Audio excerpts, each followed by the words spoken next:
Hey guys, it's always good to be with you. I'd like to talk a little bit this week about the impending lockdown and where we are as a preparedness community. Now, there's a dangerous trap that was set for us with the lifting of the previous lockdown. Many of us spent that lockdown preparing and getting ready for stuff, and for the most part, the majority of us kept our supplies pretty well stocked, but there's some things that we let diminish. And what I want to encourage you to do is think about a few things this week. One, take inventory of your preps. See what you have, see what you've used, and then replenish stuff. Make sure you have that stuff on hand. Now, a topic that's come up, and I know it's a unpopular one, but a lot of places, especially here in Alabama, there's a face mask thing going on. So here's the thing. I'm a very liberty-minded individual. If you want to wear a face mask, wear a face mask. If you don't, don't. Now, the majority of us have said, we'll go to IGAs who aren't enforcing those face mask rules, and we'll shop there. And if you have those in your communities, awesome. Support local. Big thumbs up to that. But if the only option you have is a big box store, and you stand on your laurels and say, I'm not going to put on a face mask, go shop at a big box store, and you don't get the things your family needs,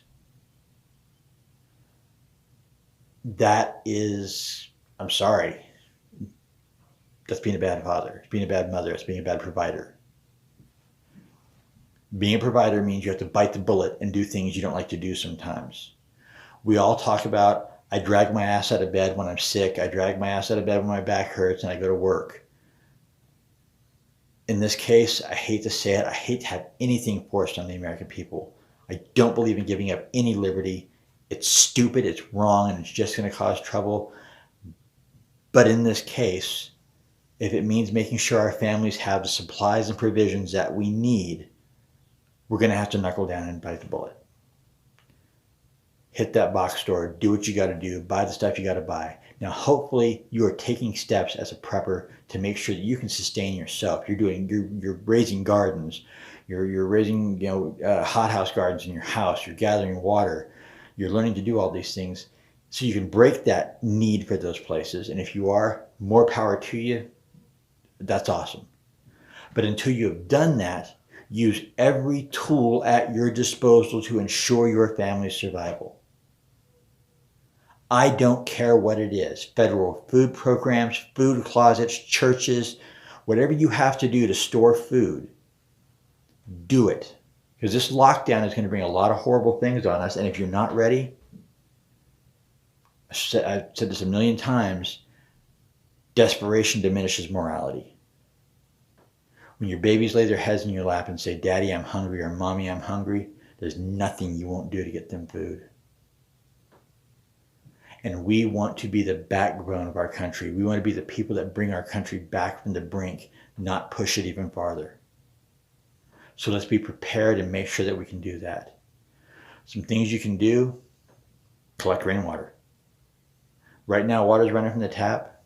We'll get back to that in a second. But when it's not running from the tap, collect rainwater.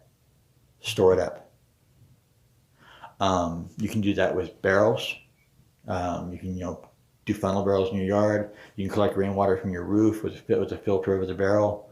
Tarp collecting.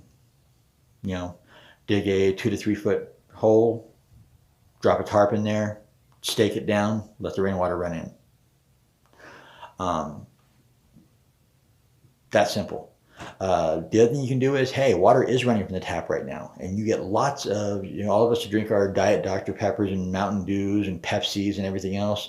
Our kids drink juice from the store and stuff. Those plastic bottles, take those plastic bottles, rinse them out with hot water, put a cap full of vinegar in them, shake them real good, dump it out, store water in them. They can store water up to a year and a half. And even after that year and a half, if you have a good water filter you can attach to a water bottle, They sell a couple of good ones at Walmart. I'll leave links in the description to this, to a few good water purifiers actually, and some instructions on how to collect rainwater. But if you've got a good water filter, you're probably good for up to 2 years, to be honest with you.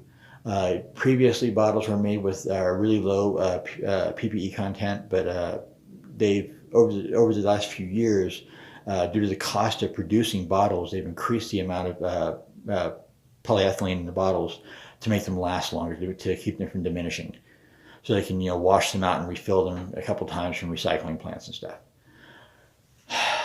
Food, canned goods, canned meats. If you've got a big freezer, more power to you, but make sure you got a way to power that freezer if the grid goes down. A generator, something. You can have 1,000 pounds of stored meat, and if you can't keep it cold, it's pretty much useless. So get a dehydrator, know how to dehydrate. All these things are important right now. We need to be ready. The big one's coming. There's no way around it. They want to control the selection, and they're going to control the selection by keeping us locked down in our houses and controlling how we spend our money. So people, please be ready. Form communities, form tribes. Just lots of good groups out there. The 3% Originals, the Alabama 3%, 3% Republic. Lots of people are coming together, forming communities that want to make a difference and help each other be prepared. Find one, become part of one, work with them. As always, folks, be decent to each other. We're all in this together. God bless.